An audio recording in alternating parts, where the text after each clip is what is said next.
भारत समाज दर्पण न्यूज नेटवर्कमध्ये आपलं सहर्ष स्वागत.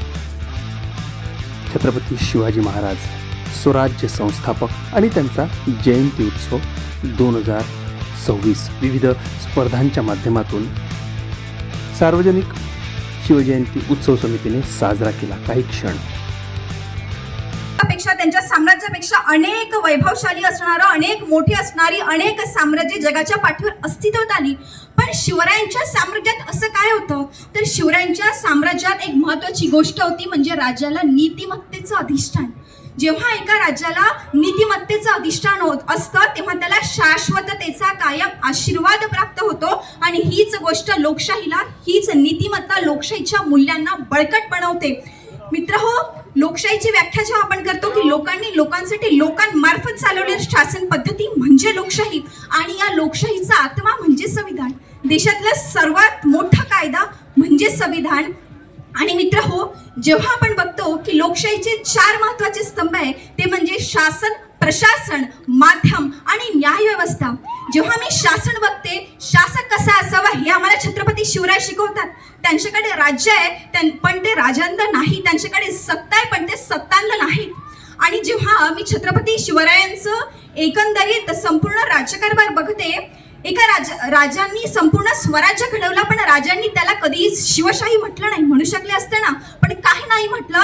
तर हे राज्य कुणासाठी आहे? लोकांसाठी आहे. लोकशाहीची जेव्हा मी व्याख्या करते की लोकांनी लोकांसाठी, हे राज्य कुणासाठी आहे, हे स्वराज्य कुणासाठी आहे, तर ते इथल्या लोकांसाठी आहे, सर्वसामान्यांसाठी आहे. आम्ही जेव्हा आमच्या संविधानाची उद्देश पत्रिका बघतो, आम्ही भारताचे लोक पासून सुरुवात होते आणि स्वतः अप्रत अर्पण करीत आहोत, इथे त्याचा समारोप होतो. म्हणजे इथे सर्वात ताकदवान कोण आहे? आम्ही आहोत. आणि हीच गोष्ट छत्रपतींच्या स्वराज्यात आम्हाला दिसते की इथे स्वराज्य कुणासाठी आहे? इथल्या लोकांसाठी आहे.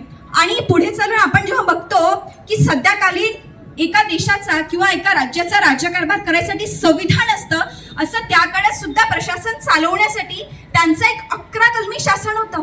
त्यातलं पहिलं कलम काय होतं की पहिल्या कलमाद्वारे त्यांनी त्या काळात असलेली वतनदार पद्धती खालसा केली आहे. त्यातलं कलम 4 जे होतं, आज आपण भारत सध्याकालीन सुद्धा बघतो की इथला शेतकरी हा लोकशाहीचा आत्मा आहे. इथला जो वर्कर आहे किंवा मेजॉरिटी इथला शेतकरी आहे, तर त्यासाठी, त्या शेतकऱ्यासाठी त्यांनी कायदा केला आहे की त्याची जी जमीन लागवडीखाली नाही त्याला लागवडीखाली आणा, किंवा त्याच्यावर एक कलेक्ट करण्यात येणारा जो शेतसारा होता, तो शेतसारा त्याच्याकडून एका लिमिटपेक्षा जास्त कलेक्ट केला जाणार नाही, हे त्यांनी केलं होतं. आज आम्ही जेव्हा बघतो की आमच्या संविधानात आम्हाला स्वातंत्र्य, समता, बंधुता ही तत्व दिसतात. ही तत्व कुठून आहे? शिवछत्रपतींचा मावळा कोण होता? तर तो 18 पगड जातीचा मावळा होता. ते लोक जे होते ते सर्वसामान्य होते. आणि इथले शिवशाही जी होती, शिवरायांचं स्वराज्य होतं, त्यांचं सर्वात महत्त्वाचं मूल्य असेल तर ती म्हणजे समानता. आमचं संविधान आम्हाला आमचं संविधान आम्हाला आमच्या पद्धतीने कुठल्याही धर्माचं पालन करण्याचं स्वातंत्र्य देतं. हे श्रद्धा व उपासण्याचं स्वातंत्र्याचं मूळ कुठे आहे? तर शिवरायांच्या स्वराज्यात आहे. शिवरायांच्या स्वराज्यात ते असं म्हणतात की आपल्या धर्माचा आदर तर करा, पण कुठल्याही इतर धर्माच्या त्यांचं मंदिर, त्यांची मशिदा, इव्हन त्यांचे धर्मग्रंथ सुद्धा आहे, तर त्याचा अवमान होता कामा नये. इथपर्यंत त्यांनी मांडलेलं आहे. समानता, आमचं संविधान आम्हाला कलम 14 द्वारे समानतेचा अधिकार देतो. समानता, धार्मिक समानता, राजकीय समानता, आर्थिक समानता. समानता फक्त इतपत नाही तर स्त्री पुरुष समानता सुद्धा आम्हाला शिवछत्रपतींच्या काळात दिसून येते. आम्ही जेव्हा म्हणतो की लोकशाहीचा 4था स्तंभ म्हणजे न्याय व्यवस्था, तर शिवरायांच्या प्रशासनातलं सगळ्यात महत्त्वाचं मूल्य हेच असेल की कुठल्याही व्यक्तीने जर चांगलं काम केलं तर त्याला त्वरित बक्षीस, आणि जर त्याने कुठल्याही प्रकारचा कुणावर अन्याय केला असेल, कुठला गुन्हा केला असेल तर त्याला त्वरित शिक्षा. हे शिवछत्रपतीतल्या प्रशासनाचं सगळ्यात महत्त्वाचं मूल्य होतं. आज आम्ही जेव्हा बघतो की त्यानंतर जे शासन असतं, प्रशासन असतं, तर प्रशासनावर शासकाचा आणि शासनाचा वचक असायला हवा. तर हे सुद्धा आम्हाला शिवछत्रपतीच्या शिवशाहीत बघायला मिळतं. शेवटी शिवछत्रपतींच्या लोकशाही मूल्यांचा जर आपण विचार केला आणि त्या मूल्यांचं जर आज आपण पूर्णपणे त्याला आत्मसात करण्याचा प्रयत्न केला, तर मला असं वाटतं की ही लोकशाही खऱ्या अर्थाने सार्थक होईल. आणि शिवरायांबद्दल शेवटी इतकंच म्हणेन कि नैनों में ज्वाला तेरी गति में भूचाल है, तेरे छाती में छिपा महाकाल है, माँ भारती की वीर संतान तेरे भ्रुकुटी में तांडव का ताल है, निज को तू जान जरा शक्ति पहचान पहचान तेरे वाणी में युग का आवाहन है। शिव छत्रपति तू बड़ा महान है, शिव छत्रपति तू बड़ा महान है। जय शिवराय, जय संविधान। गुड. हा थंडीमध्ये कुडकुडतोय आणि या सगळ्यांना जगता जगता आमचा तिरंगा अपुरा पडतोय. कारण आमच्या इथं ज्या वृत्तपत्रांनी, ज्या प्रसार माध्यमांनी आवाज उठायचा, ते आवाज उठवणं बंद झालेलं आहे.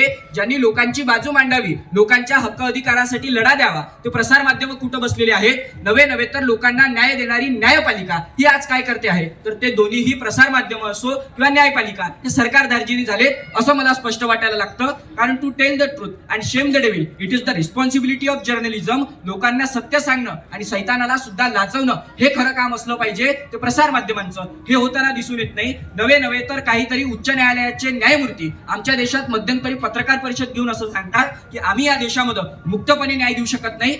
या सगळ्या गदारोळावरनं तुम्हाला काय बोध घ्यायचा हे तुम्ही ठरवा. तरी देखील आमच्या देशामध्ये देशाच्या पंतप्रधानांपासून तर आमच्या देशाच्या विरोधी पक्ष नेत्यांपर्यंत, नवे तर शेतकऱ्यांपासून तर शेतमजुरांपर्यंत आणि शिक्षकांपासून तर विद्यार्थ्यांपर्यंत अब्राहम लिंकनची 3 ओळींची व्याख्या आमच्या कानावर पडून सतत रक्त पाडण्याचं काम होतं. तरी देखील आमच्या देशातली लोकशाही ही गळेचिपीत रूपांतरित झाली आणि ती दडपशाहीत रूपांतरित झाली असंच मला म्हणावंसं वाटतं. मात्र याच्या पलीकडे आम्ही ज्यावेळेस छत्रपती शिवरायांची लोकशाही पाहतो, त्यावेळेचा काळ पाहतो, त्यावेळेस मला असं वाटतं छत्रपती शिवाजी महाराज यांची लोकशाही, तो शिवकाळ आणि तेव्हाचं संविधान हे लोकहितवादी होतं. शिवरायांच्या लोकशाही ही अत्यंत व्यापक होती. कारण शिवराय स्वतः गणराज्य घडावं या विचारांचे राजे होते. संस्कृती मानणारा राजा, संस्कृती मानणारा राजा, शिक्षकांना प्रेरित, शिक्षणाला प्रेरित करणारा राजा, हातात ढाल तलवारच नाही तर फक्त लेखणी सुद्धा घेऊन क्रांती होते हे सांगणारा राजा आमच्याकडे होता. म्हणूनच शिवाजी महाराजांवर पोवाडा रचत असताना आणि त्यावेळेस ती तत्कालीन व्यवस्था रेखाटत असताना शाहीर अमर शेख समाजवादी शिवरायाचा पोवाडा लिहित असताना असं लिहितात की आजही हवा मज असाच शिवबा माझा, तो आजही हवामज असाच शिवबा माझा, तो समाजवादी महाराष्ट्राचा राजा, तो राजा कसला लोकशाहीचा कलेजा, म्हणून त्याला म्हणतो मी सांस्कृतिक पार्श्वभूमीचा खलिता. अशा पद्धतीचं रूपरेषा हे शाहीर अमर शेखांनी त्यांच्या पोवाड्यामध्ये मांडून ठेवलेली आहे. मात्र तरी देखील आम्हाला आजची लोकशाही समजून घेत असताना शिवाजी महाराजांचा रेफरन्सेस का द्यावे लागत आहे, तेव्हाचे दाखले का घ्यावे लागत आहे, याची खंत आपण मनामध्ये बाळगली पाहिजे. नवे तर छत्रपतींचा इतिहास समजत असताना तेव्हाची लोकशाही अर्थात मग लोककेंद्रित मूल्ये, राष्ट्रप्रधान मंडळाची वेळोवेळी देण्यात जाणारी भूमिका, नवे तर समता, स्वातंत्र्य, न्याय, बंधुता, एकता या सगळ्यांच्या घड्या ज्यावेळेस घातल्या जात होत्या त्यावेळेस मात्र धर्मनिरपेक्ष राज्य असलं पाहिजे, जातीयतेचं निर्मूलन झालं पाहिजे. या सगळ्या गोष्टीचा विचार हा छत्रपतींच्या राज्यामध्ये होता. नवे तर छत्रपती शिवाजी महाराज यांच्या इथं वेतनदारी पद्धत बंद केली, वेतनदारी पद्धती बंद केल्या, समता आणि समानता प्रस्थापित केली. आज आपला देश जीडीपी टॅक्स आणि जीएसटीच्या नावावरती आर्थिक राजकारण करून आपल्या देशातल्या सर्वसामान्य लोकांची माती भडकवून सर्वसामान्य लोकांना संकटात टाकतोय. मात्र शिवाजी महाराजांनी आमच्या शेतकऱ्याच्या मिरचीच्या देठाला सुद्धा हात लावाल तर तो हात तुमचा कलम केल्याशिवाय मी राहणार नाही असं सांगून कर वसुलीची पद्धत असेल, कर सुधारणेची पद्धत असेल ही अंमलात आणली. असं जगाच्या पाठीवर करणारा एकमात्र राजा म्हणजे छत्रपती शिवाजी महाराज होय. नवे तर स्त्रियांसाठी कितीतरी धोरण असेल, शिवरायांचं शेतीविषयक धोरण असेल, या सगळ्याचं चिंतन मंथन होणं अत्यंत महत्वाचं आहे आणि ती शिवकाळातील लोकशाही होती. नवे तर धर्मनिरपेक्ष राज्य, जात निर्मूलन झालं पाहिजे, जिथं मंदिरी बांधू तिथं मशिदी सुद्धा उभ्या करू अशा पद्धतीचा सांगणारा राजा म्हणजे छत्रपती शिवाजी महाराज होते. हे तुम्हाला आम्हाला समजून घ्यावं लागतील. असंख्य इतिहासकार, लेखक आणि विचारवंतांच्या मते ते असं म्हणतात की छत्रपती शिवाजी महाराज यांनी आधुनिक लोकशाहीचा पाया रचला. कारण छत्रपती शिवाजी महाराज यांचं शासन हे व्यक्ती केंद्रित नव्हतं तर ते व्यवस्था केंद्रित होतं. हे तुम्हाला आम्हाला समजून घ्यावं लागेल. भारतीय संविधानावर सुद्धा डॉक्टर बाबासाहेब आंबेडकर असं म्हणतात, त्यांना कुणीतरी प्रश्न विचारलं की बाबासाहेब तुम्ही इतक्या मोठ्या अखंड देशाची राज्यघटना लिहायला घेतली, तुमच्या समोर काही अडचणी आल्या नाही का? तर बाबासाहेब आंबेडकरांनी दिलेलं उत्तर तुमच्या आमच्यासाठी प्रेरक ठरतं. बाबासाहेब असं सांगतात की मला आमच्या देशातलं भारतीय संविधान लिहित असताना अडचणी नाही आल्या, काही प्रश्न मात्र उभे राहिले, कारण माझ्या समोर डॉक्टर छत्रपती शिवरायांचं सुशासन असणारं स्वराज्य होतं. मात्र आमच्या देशातली सध्याची परिस्थिती पाहता मला अत्यंत भयंकर परिस्थिती वाटते. कारण समजत नाही मित्रांनी तो कोण कोणाचा मित्र आहे. मग प्रत्येकाच्या घरामध्ये फक्त दारिद्र्याचं चित्र आहे. तुम्ही जातीशी भांडता, धर्माशी भांडता, इथं प्रगतीची भाषा बोलता, एकमेकांना ढोरबैलासारखं सोलता. जी लोक अखंड भारताची भाषा करत होते ती आज फक्त खंडित भारताची भाषा करताय. ती रक्ताची लोकशाही स्वप्नात येते आणि मग हुंके देत मला म्हणते की खंगून जीव गेला, मन हे उदास झाले माझ्याच प्रार्थनांचे ते स्वप्न भास ओले. केंद्रात सभासनेचा अभिशाप लाभलेला आणि एकटा विहायटी डोळे भकासलेला उलटीच नीत येथे उलट्याच काळजाची आणि करणास भास होते पांचाळ द्रौपदीची हपापलेले दिसतीन लोकसारे आणि संन्यस्त भोक घेती लावून बंद दारे. मग या परिस्थितीवर शिवश्री शिवानंद भानुसेंना लिहावं लागतं की जर का असते आज शिवछत्रपती तर असत्या बोंधूबाबांना पायथनी तुडवलं असतं आणि आसाराम सारख्याच मुलकं भर चौकात तुडवलं असतं. या सगळ्यातनं नेमकं तुम्हाला कशा पद्धतीने बोध घ्यायचा तो शिवाजी नावाचा इतिहास शिवाजी नावाचा विचार हा तुमच्या मोठात मनगटात आणि मस्तकात बिनबिनला पाहिजे. तो तसाच ठेवत राहो इतकाच आशावाद. जय हिंद जय महाराष्ट्र. क्या बात, बढिया, खूप छान, मस्त. माणसाला जगण्याची उमेद देणारे छत्रपती शिवाजी महाराज आणि जातीपाती यासारख्या विशाल दरीला बाजूने सारत स्वतःला स्वतःच्या हक्कासाठी लढायला तयार करणारे डॉक्टर बाबासाहेब आंबेडकर हे दोन विचारप्रवाह निर्माण होतात आणि या दोन विचारधारांच्या केंद्रस्थानी हा नेहमी माणूस राहिलेला आहे. म्हणून मी या दोन्ही महापुरुषांना एका धर्मातून पाहतो, तो म्हणजे मानवता. आणि सदर विषयामध्ये लोकशाही ही केंद्रस्थानी असल्यामुळे मला तिची समीक्षा करणं फार गरजेचं वाटतं. आदिलशाही, कुतुबशाही, निजामशाही यासारख्या अनेक शाया इथं नंगा नाच करत असताना त्यांना पालतं घरात इथल्या रयतेच्या डोईवर ठेवलेलं सुखाचं छत्र म्हणजे लोकशाही. 19व्या शतकात परकीय राजवटी विरुद्ध भारतीय स्वातंत्र्यासाठी उठवलेला आवाज म्हणजे लोकशाही. मुसोलिनी, हिटलर या हुकुमशहांच्या छळछावणीतून उठवलेला किंवा पुकारलेला बंड म्हणजे लोकशाही. म्हणून सदर विषयाच्या दृष्टिकोनातून ज्यावेळेला मी विचार करतो आणि शिवकालीन लोकशाही या दृष्टीने ज्यावेळेला मी बघतो तर माझ्या सहज लक्षात येतं की या जगात राजे महाराजे म्हणून अनेकांचा सन्मान झाला, सत्कार झाला. वंश परंपरेनं का होईना प्रत्येकानं राज्य जिंकली, राज्याचा विस्तार केला. परंतु गुलामीच्या वाळवंटात जन्माला येऊन सुद्धा स्वातंत्र्याचा महासागर निर्माण करणारा फरमान म्हणजे छत्रपती. अरे लाखोंच्या विडक्यात जाऊन शत्रूच्या काळजाला थरकाप सोडणारा महान योद्धा म्हणजे छत्रपती. छत्रपती म्हणजे नुसतं नाव नाही, छत्रपती म्हणजे नुसतं उपाधी नाही, छत्रपती म्हणजेच लोककल्याण, छत्रपती म्हणजेच लोकशाही, छत्रपती म्हणजेच स्वराज्य आणि छत्रपती म्हणजे सह्याद्री. छत्रपती शिवाजी महाराज गेल्यानंतरही या महाराष्ट्रामध्ये किंवा देशामध्ये राजेशाही, हुकुमशाही अस्तित्वात आली नाही. आणि आधुनिक लोकशाहीमध्ये ज्या राजाचा आजही उदो उदो होतो त्या राजाच्या विचारात, व्यवहारात आणि चरित्रात फक्त लोकहित दडलेलं होतं. मग महाराजांनी जी लोकशाही निर्माण केली त्यामधली जी समता आणि समानता होती ती धर्म केंद्रित कधीच नव्हती तर ती व्यक्ती केंद्रित होती. म्हणून आज हा देश कोणत्याही धर्मग्रंथावर चालत नाही तर तो फक्त भारतीय संविधानावर चालतो.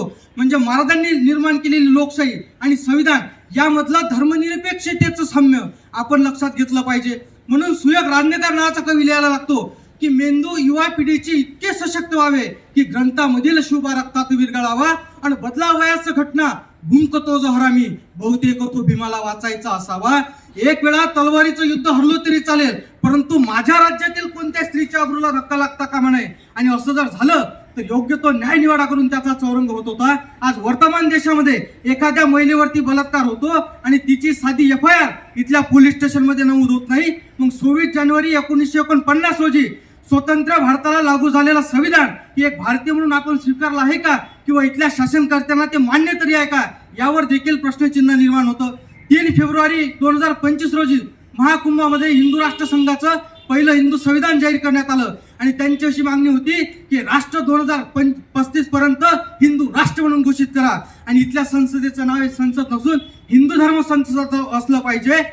चारधाम यात्रेला जर आपल्याला जायचं असेल उत्तराखंडमध्ये तर हिंदू असल्याचं हिंदू प्रमाणपत्र दाखवावं लागतं.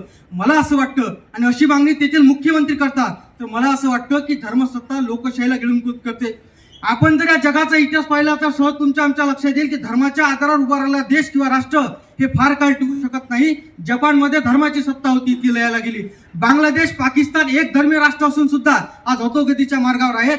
जेव्हा जेव्हा धर्माच्या नावावर राष्ट्र उभारणीचे प्रयत्न केले जातात ते मानवी मूल्यांचा संकोच होतो. आणि संविधानाने जी मूल्य दिली आहेत स्वातंत्र्य, समता, बंधुत्व, सामाजिक न्याय याचं हनन म्हणजे तो लोकशाहीला ग्रहण लागणं आहे. माझं असं म्हणणं आहे जर शिवकालीन लोकशाही आणि आजचं संविधान ही जर एक विचारधारा असेल तर हे चालवणारे शासक बदलले. आणि शासक म्हणजे छत्रपती शिवाजी महाराज लोकमान्य राजा होता. इथले शासक जर लोकमान्य नसतील त्यांना बदलण्याचा अधिकार सुद्धा तुमच्या आमच्या हातात संविधानाने दिलेला आहे. म्हणून तो विवेकानं जर येणाऱ्या काळात आपण पार पडला तर स्वराज्याचं सुराज्य होण्यासाठी वेळ लागणार नाही. ही नैतिक जबाबदारी येणाऱ्या काळात आपण पारदर्शकपणे पारूया. कारण रमेश बुडबुरे नावाचा कवी लिहायला लागतो की जे हक्क पाहिजे ते सगळेच दान करते, रक्षा तुझी रे माझी हे भारतीय संविधान करते. चुकलो कधी माझी तर होणार योग्य शिक्षा. हे सत्यमेव जयते जगणे मान करते ती सत्यता इथल्या लोकशाहीमध्ये, इथल्या मतदानामध्ये आणि इथल्या जनतेमध्ये यावी इतकाच मापक आशावाद आणि सरते शेवटी एवढंच की माझ्या पायाखालची जमीन रायगड आणि तुमचं जगणं छत्रपती व्हावं. आभार. धन्यवाद. त्या बात खूप छान. मित्रांनो, ज्यावेळेस या भूमीमध्ये धर्माचा मुखवटा एक झालेला होता, पाप पुण्याचं व्यापारीकरण सुरू झालेलं होतं, अनेक वर्षापासून चातुवर्ण व्यवस्थेखाली संपूर्ण समाज दबलेला होता, 4 वर्णाच्या 4,000 जाती झालेल्या होत्या. इथली सर्वसामान्य जनता ही मोगली गुळांच्या टापाखाली रगडली, चिरडली, वरडली जात होती. शेतातली पिकं लुटली जात होती. कुलवती सर्रास पडल्या जात होत्या, देशांतरी विकल्या जात होत्या. आदिलशाही, निजामशाही, कुतुबशाही, मोगलशाही, इमादशाही, बरीशाही या सगळ्या सत्ता भारत मातेच्या अंगावर चारही बाजूला थैया थैया नाचत होत्या.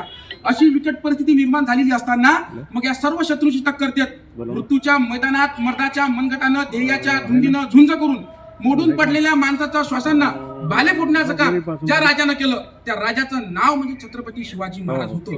आणि मग छत्रपती शिवाजी महाराजांच्या काळामध्ये लोकशाही होती आपण म्हणत जरी असलो, पण त्या काळामध्ये राजेशाही होती. तरी सुद्धा आपण लोकशाहीच काय म्हणत असतो, कारण की छत्रपती शिवाजी महाराजांनी अनेक किल्ले जिंकले, अनेक लढाया जिंकल्या. अफजल खानाचं पोट ते शाहिस्ता खानाचं पोट इथपर्यंत छत्रपती शिवाजी महाराजांचा इतिहास नाही, तर छत्रपती शिवाजी महाराजांनी या देशामध्ये सरंजामशाहीवर सर्वात पहिली तोड टाकली होती. सरंजामशाही म्हणजे काय, तर सरंजामशाही म्हणजे सुलतानची लहर, जुलमाचा कहर, अत्याचाराचा डोंगर आणि स्त्रियांना साक्षात ओरडण्याचा नर होता.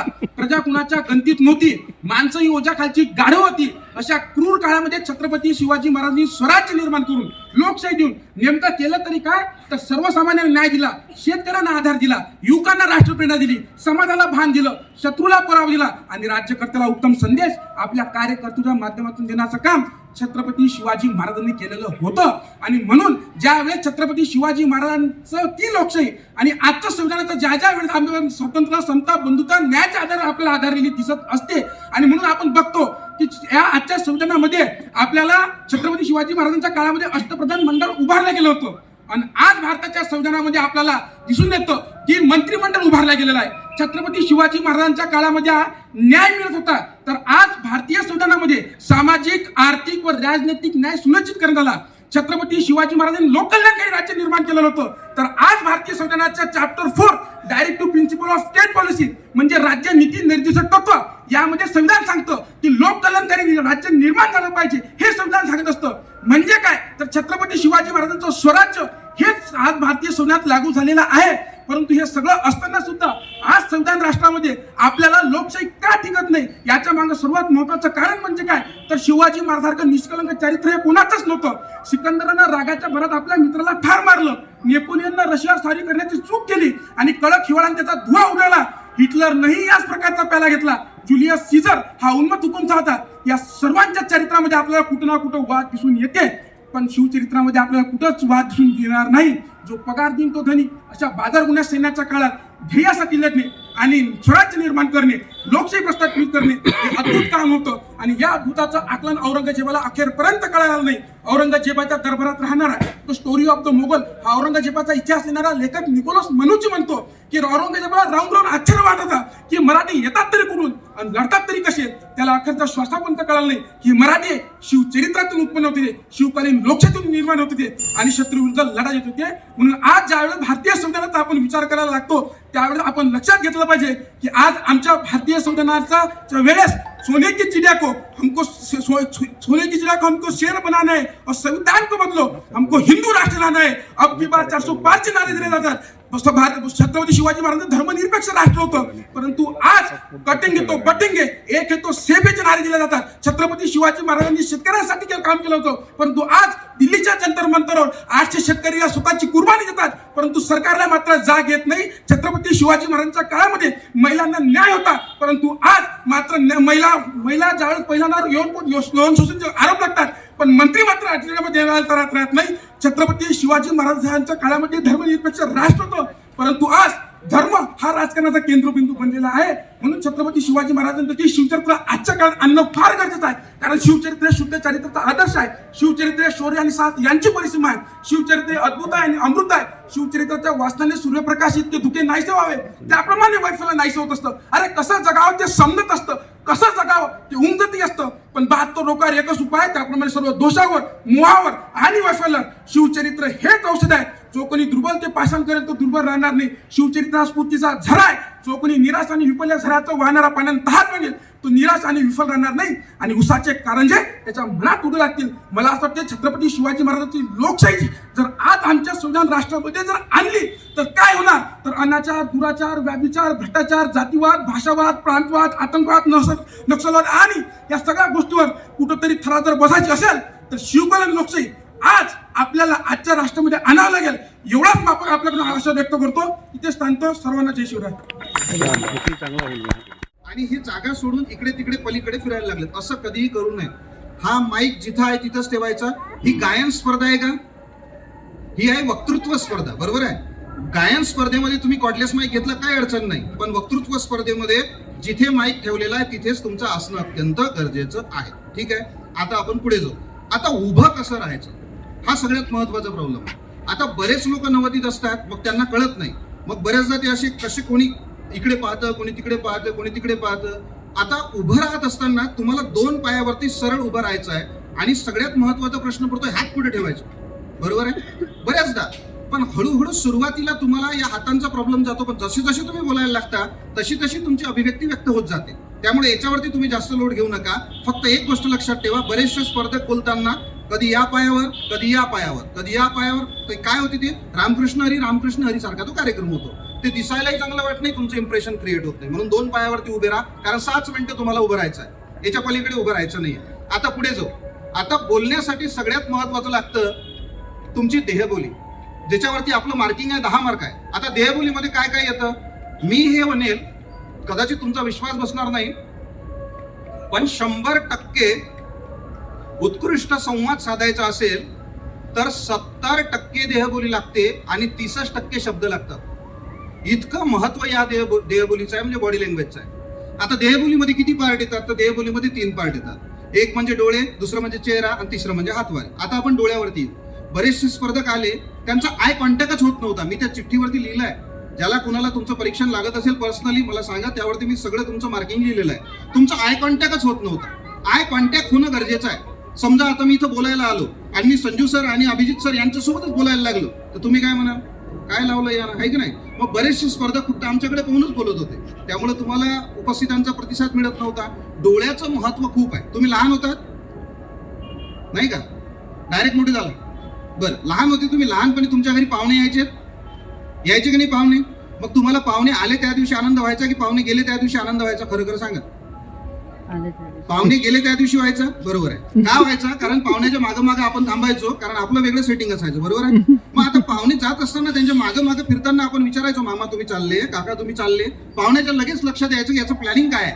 ते लगेच खिशातले 1-2 रुपये काढायचे. आमच्या वेळेस तेवढेच होते, 1-2 रुपये काढायचे आणि आमच्या हातात ठेवायचे. आता पुढचा प्रश्न आहे, ठेवल्यानंतर तुम्ही लगेच घेत होते काय, नाही घेत होते. कोणाकडे पाहत होते, आईकडे. आईचे डोळे जर असे दिसले लगेच तुम्ही नाही मामा मी पैसे वगैरे घेत नसते, बरोबर आहे.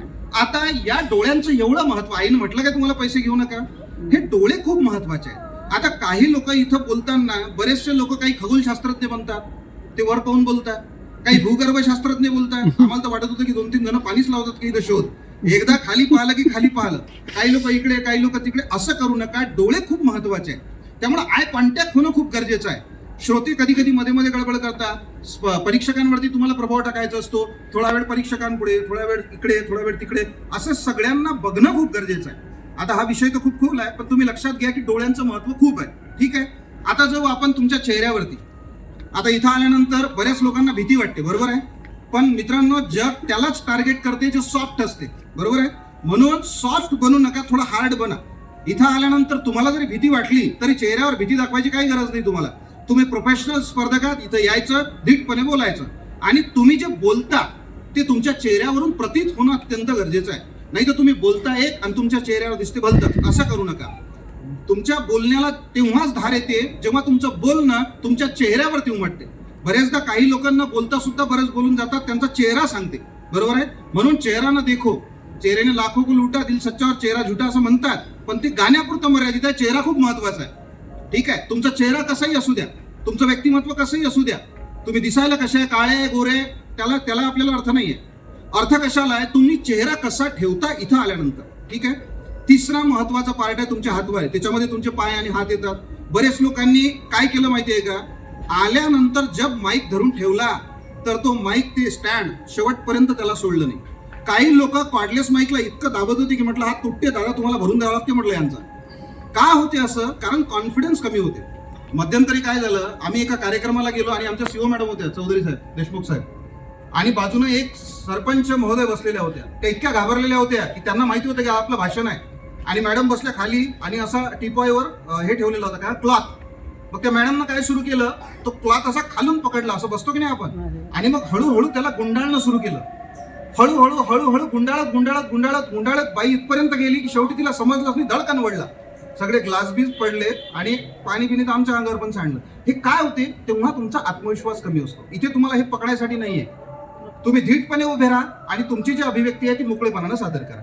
इथपर्यंत ठीक आहे. आता चौथ्या मुद्द्यावर येऊ आपण, आवाज. हा आवाज अत्यंत महत्वाचा आहे. आता ईश्वर असेल नसेल तो नंतरचा पार्ट आहे, पण जो तुमचं व्यक्तिमत्व घडलं, त्या व्यक्तिमत्वामध्ये तुम्हाला जो आवाज दिलेला आहे त्या आवाजाचा प्रभावीपणे वापर करायला शिका. त्यासाठी माईकचं तंत्र शिकून घेणं गरजेचं आहे. आवाजासाठी काही व्यायाम आहे, आवाजासाठीची काही साधनं आहे, जी आम्ही सुद्धा आज सुद्धा करतो, आणि ती साधनं तुम्हाला करावी लागेल. बघू आपण पुढच्या वेळेस यांना सांगण्याचा प्रयत्न करू. पण आवाजावरती तुमचं लक्ष देणं गरजेचं आहे. या आवाजामध्ये दोन गोष्टी अत्यंत महत्वाच्या आहेत. काही लोक लयबद्ध एकसुरी बोलतात, काही लोक लयबद्ध पद्धतीनं बोलतात, आणि काही लोक आवाजांमध्ये चढ उतार करतात. तर आवाजांमध्ये जो चढ उतार करतो तो वक्ता समोर जातो आणि बऱ्यापैकी बक्षीस मारतो. आपल्याला बातम्या लिहायच्या आहेत का, आपल्याला निवेदन वाचायचं आहे का. काही जण बोलले निवेदन स्वरूपातलं बोलले, काही जण बोलले बातमी स्वरूपातलं बोलले, काही चुकून बोलले, काही बोलून चुकले. हा नंतरचा पार्ट आहे. ठीक आहे, हरकत नाही, पण आवाजावरती लक्ष द्या. आणि आता शेवटचा एक महत्वाचा मुद्दा जिथं मला थांबायचा आहे तो म्हणजे पॉज. पॉज अत्यंत महत्वाचा आहे. तुम्ही एकसारखं बोलत सुटले त्याला अर्थ नाही. तुम्ही बोलल्यानंतर एका विशिष्ट ठिकाणी थांबले पाहिजे आणि समोरच्याला विचार करायला संधी दिली पाहिजे की हा मुद्दा कोणचा मांडला. म्हणून कुठं थांबायचं, कुठं पळायचं, हा सगळा वक्तृत्वातला पार्ट आहे. सरते शेवटी मी एवढंच म्हणेल की वक्तृत्व हे कौशल्याचा भाग आहे, वक्तृत्व हा कलेचा भाग आहे. कोणीही आईच्या पोटातून शिकून आलेलं नाही. त्यामुळं ही साधना तुम्हाला करत असताना त्याचा साधक तुम्हाला बनावं लागेल. नुसतं तुम्हाला एखादी स्पर्धा आली, एखादा विषय समजला, एका दिवसात तुम्ही ChatGPT ला प्रॉम्प्ट दिला, ChatGPT तुम्हाला सगळं काही ऐकत दिलं, त्याच्यातले मुद्दे काढले, स्पर्धेला आले, बोलले, बक्षीस जिंकलं, इथपर्यंत तुमच्याकडून अपेक्षित नाहीये मित्रांनो. कारण वक्तृत्व स्पर्धेमध्ये येणाऱ्या मुलांकडून किंवा मुलींकडून आम्हाला अपेक्षित हेच आहे की यानं सृजनाच्या वाटेवर चालून एका विधायक दिशेनं जावं आणि त्याचा विचार हा 4 लोकांपर्यंत पोहोचावा आणि त्यातून समाजाचं भलं व्हावं. हे वक्तृत्व स्पर्धेचं खरं गमक असतं. बक्षीस हा नंतरचा पार्ट आहे. आज तुम्हाला सर तुम्ही बक्षीससाठी गेले नाही का, मी तर अभिजित सोबत बोलत होतो, आम्ही महाराष्ट्रातली एकही स्पर्धा नाही सोडली आणि 7,000 बक्षीस. तेव्हा संजुदा आम्हाला एवढं होतं की त्याच्यासाठी 200-300 लोक आम्ही असायचो. एक स्पर्धा होती यवतमाळला, आपले संतोषदा नेहमी घ्यायचे अरसोड. त्या स्पर्धेमध्ये सर देशमुख साहेब अख्खी टॉकीज नेरची, अख्खी टॉकीजच्या टॉकीज भरलेली असायची आणि हजारो लोक बसलेले असायचे समोर आणि तिथं 5,000 बक्षीसाठी आम्हाला बोलावं लागायचं. तर उत्तम वक्ता तोच असतो जो उत्तम श्रोता असतो. तुम्ही सगळ्यांनी स्पर्धेत गेलं पाहिजे. गेल्यानंतर तुमच्याकडे एक वही पेन असली पाहिजे की आपला अपोनियन कसा बोलतो, त्याची बोलण्याची पद्धत कशी आहे, तो काय नवीन मुद्दे मांडले, आपण काय कमी पडलो, इम्पॅक्ट असेसमेंट आपण स्वतःचं केलं पाहिजे की मी आज काय बोलली, कशी बोलली, कुठं चुकलं, काय झालं, याला आपण आत्मचिंतन म्हणतो, ते सुद्धा केलं पाहिजे. हे जर तुम्ही कराल तरच तुम्ही समोर जाल. आणि सगळ्यात महत्वाचं शेवटी बोलताना सांगतो की निकाल स्वीकारता आला पाहिजे. बऱ्याचदा अडचण अशी होते की एखादा निकाल मिळत